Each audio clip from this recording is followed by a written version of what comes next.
That is a lot, my friends. You heard there from in order Marcus Smart, Jason Tatum, Jaylen Brown, all of the Boston Celtics trying to put in perspective, trying to articulate how they feel about their head coach. Technically, still the head coach, Gary Washburn. He's been suspended for the year.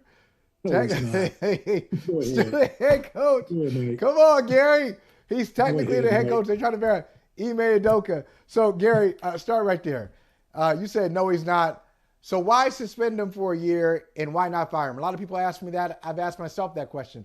Why not fire him if you're going to take the extraordinary step, never been done before by a team in NBA history, to suspend a coach for an entire season? I think there's a lot of legal ramifications here. I think the Celtics want to avoid the Boston City courthouse. They want to keep it to the court at TD Garden. So they're doing everything they can.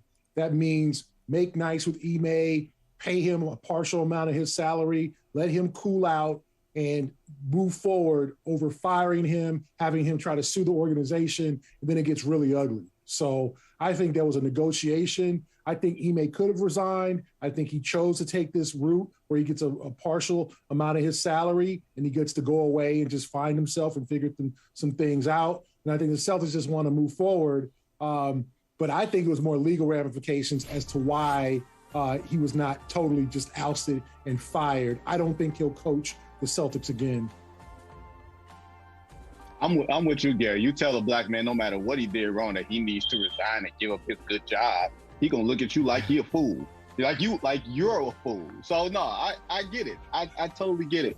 And I think we're kind of all in agreement that there's a lot of gray area here, Gary, that it doesn't make it as clear in how you assess the situation and how you diagnose it and how you draw conclusions ultimately to where things go. There's a lot of innuendo. There's a lot of rumors and things that we've been hearing in the basketball world over the past few days, which may have stretched back to the past several months.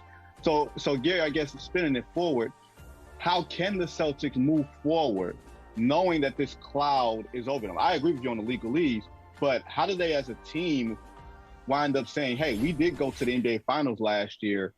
How are we going to handle all the distractions and everything else, in addition to the challenges that's going to come on the floor as far as getting back to the NBA Finals? Yeah, they got to realize nobody's feeling sorry for him. And there's probably several teams laughing at this situation right now, ready to because they're the Eastern Conference champions. So Miami, Philadelphia, Brooklyn, New York, Cleveland, Atlanta, all's coming after what they have, right? So they have to just realize that no one's going to feel sorry for them. You don't have much time to mourn. You don't have much. I mean, like Marcus Smart sort of said, he was right. Like Ime didn't die. He's somewhere else. He's in Cancun or wherever he is right now, figuring some things out. He's in a better place now. He's in a better place now. I don't think he in Cancun. He got to save his bread. Yeah. Well, I mean, shoot, 50% or 40% of 7 or 8 million ain't bad bread. But to me, they just got to concentrate on moving forward. Like, they're going to have to just bounce back. They got to pivot. Like, there's no other alternative. They're not going to probably find out all the facts. Maybe they can make some phone calls, get some kind of peace of mind about what happened with their head coach. But that's why the Celtics moved on to Joe Mazzulla, because he's kind of the more natural fit, as opposed to maybe Brad Stevens coming down, and then they're looking at Brad like, Brad, you don't want to coach this team, man. Like, they don't need that. They just need a smooth transition, another strong voice, another guy that they respect, and keep it moving. That's basically what they've been told by the franchise. Trust us. Believe me. We did the right thing. The organization believed we did not want to do this. We had to. So y'all just keep it on the court, keep it professional, and try to chase a championship. Hold on. I got to follow up, G. Go ahead. Because it seemed like from watching the clips, because I wasn't there, you guys were there, and you guys were asking excellent questions. It seemed like the players didn't have much answers, whether it was Tatum or Brown. It wasn't like they were playing dumb. Do you feel like the Celtics should have been? You feel like the Celtics should have been more? I'm saying, do you think they should have been filled in more by the organization? That the organization should have let them in more? Or do you think? If you want closure, okay, you want to close the book on Udoka, you want them to move forward, they've got to be like, oh, okay, that's okay, we get it. As opposed to, I mean, let's be really honest. They all probably knew that Ime was with this woman. Like they probably all knew it. They probably saw it on the road.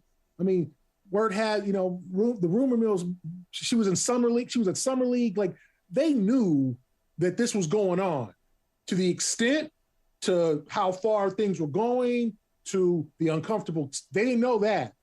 Like, they didn't know any of that was going on, but they knew that this was happening. So they're looking at it like, well, it ain't exactly a classy thing, but is it elite? Is it fireable or suspendable for him to be seeing? Like, they're trying to figure that out because as we all know, covering professional sports for many years, if people are actually, which is laughable, surprised that players and coaches are dating people within the organization, like that is no surprise. That happens in every franchise, hockey, MLS. Like, I'm sorry, like let's, WNBA, like nobody's beneath this. This happens in every professional sport. So this should not be a surprise to anyone that there's dating within a player or a coach and someone within the organization. So the players, that's all they know. So they're like, well, damn, that ain't that bad. So what's going on here? And therefore, they need to have a meeting with Stevens and majority owner Rick Grusbeck and try to just clear some things up so these dudes can have some closure and move on. Gary and Vinny, I agree. Why didn't that happen already? I was shocked. When I heard these guys yesterday, I was like, man, we've given the Celtics way too much credit. I thought that's a basic. You would have taken care of that. You would have thought that Thursday meeting they had would have filled in the information, but it didn't, obviously, because them dudes ain't, people, oh, Gary, they know, they just lying. Like, no, they're not all collaborative. They did not all have a group text and go, hey, fellas, tomorrow meeting, we all gonna lie. We all straight up gonna lie. Let's just lie. You lie. Marcus, you lie. Marcus, you come up with a story. Jalen, no, be convincing. That. Right. They didn't lie. I mean, but let me ask both of y'all this, because I'm curious, because you guys are in the Boston media scene. Do you think that it was done to prevent leaks? Like, because of maybe if there's NDAs and everything else around this, you can maybe control the office people who know about this because they've signed stuff. Do you think they shielded the players from this to prevent some of the details from coming public? Them from telling their agents, and then their agents from telling everybody else? Yeah, that could be it. It could be it. But you got to fill these dudes in. Yeah. These dudes are not. These aren't kids. This is not a divorce.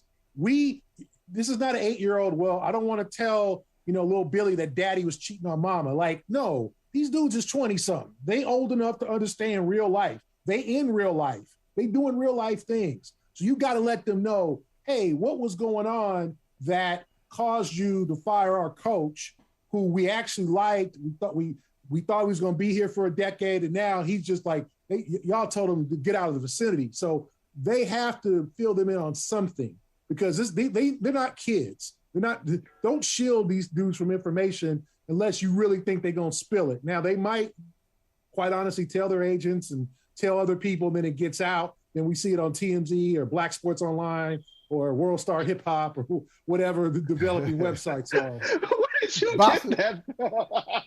Boston. What? Black Don't Twitter. like you ain't looked at that before, Vinny. You want to know why Gary Washburn can't be columnist at the Boston Globe? Because he just mentioned gossip on national TV. That's why. Oh, man. I love it. Listen. There are a few things here. One, Washburn should be a columnist at the Boston Globe. Okay. I agree. Hey, he should. Gary, well, I've been telling you that for how long? 5 years? 5, 6, 7 years? Hey, man, you should be a columnist. I keep saying it to him. Anyway, one, I'm not convinced. I'm there. I don't know. I don't know this to be true. I just have a feeling. I'll say it this way. I have a feeling that the Celtics front office structure and ownership front office is not completely aligned on what they're doing right now. I don't think there's 100% unanimity. I think that's happening too.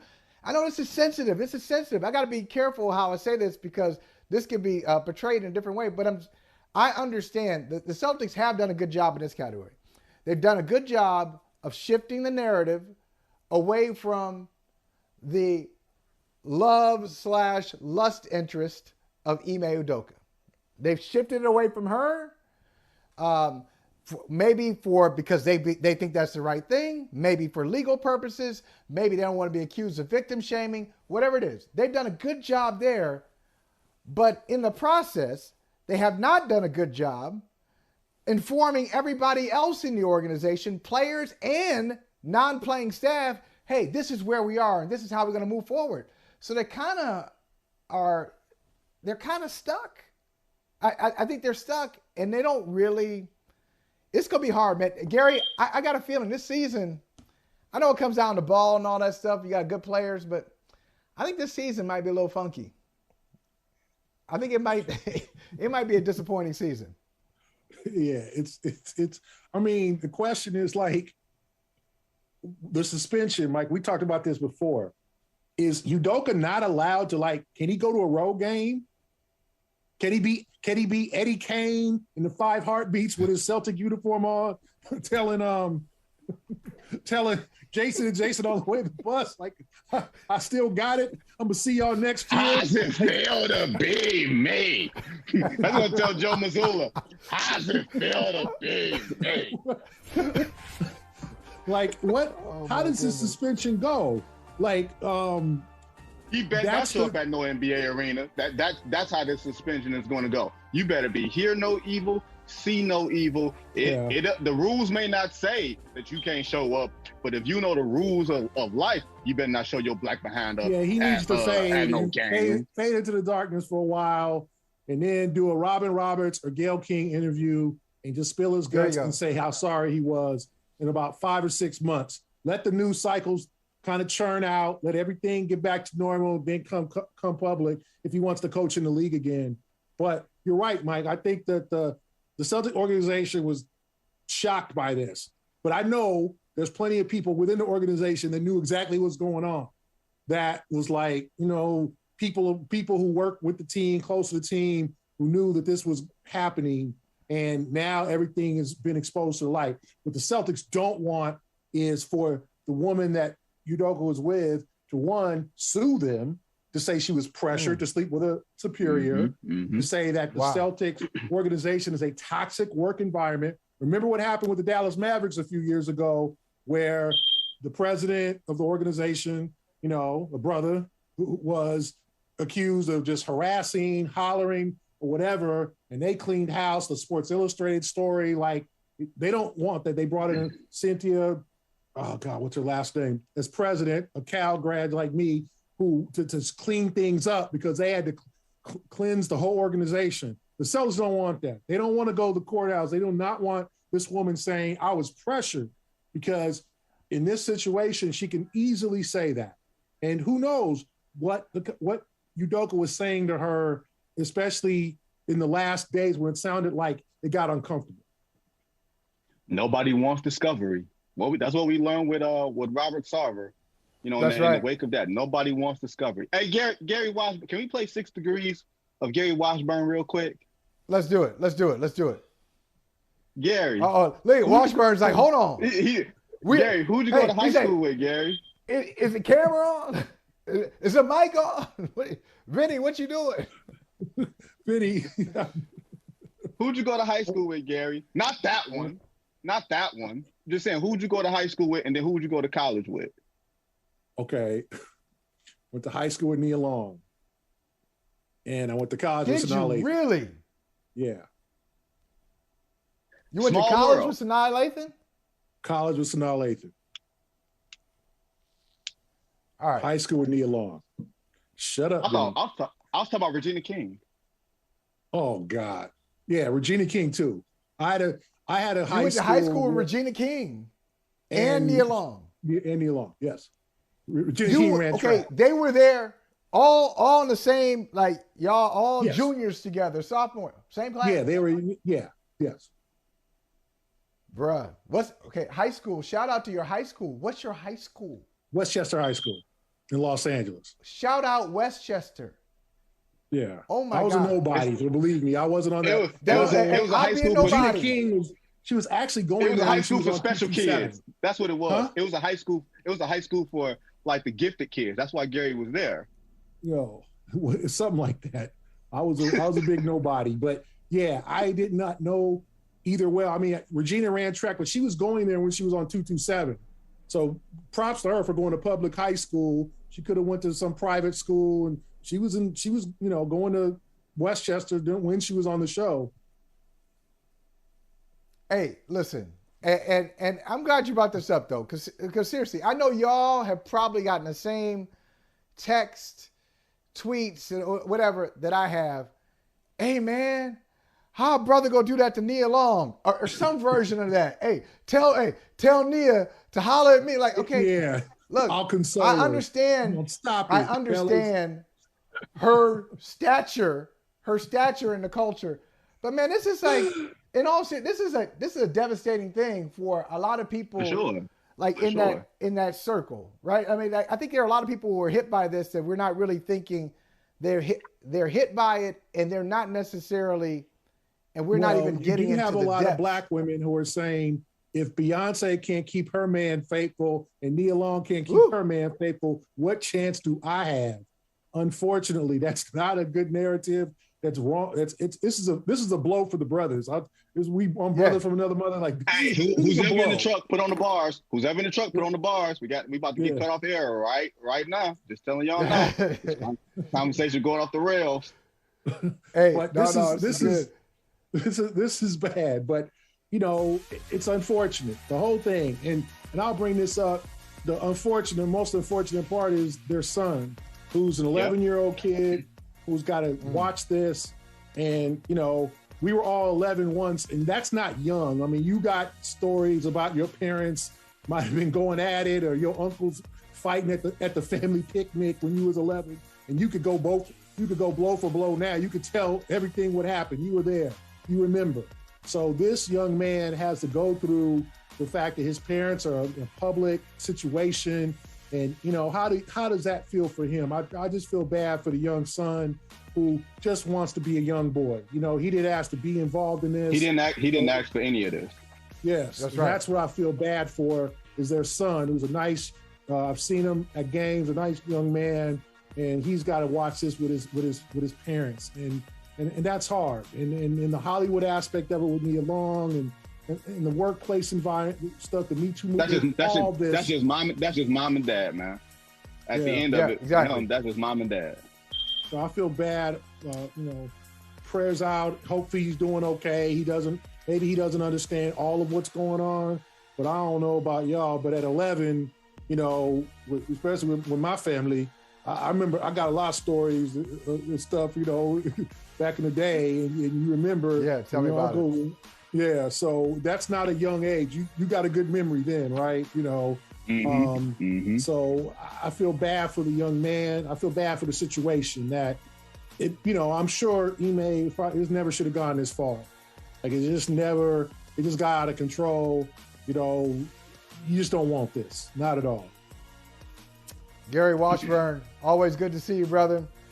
Pick up his book, Washburn and Spears. Excellent book, The Spencer Haywood Rule. Gary, we'll see you soon. See you guys later. Hey, thanks for watching Brother from Another on YouTube. Make sure you hit subscribe before you leave, and be sure to watch us 3 to 5 p.m. Eastern Time on Peacock. Appreciate you.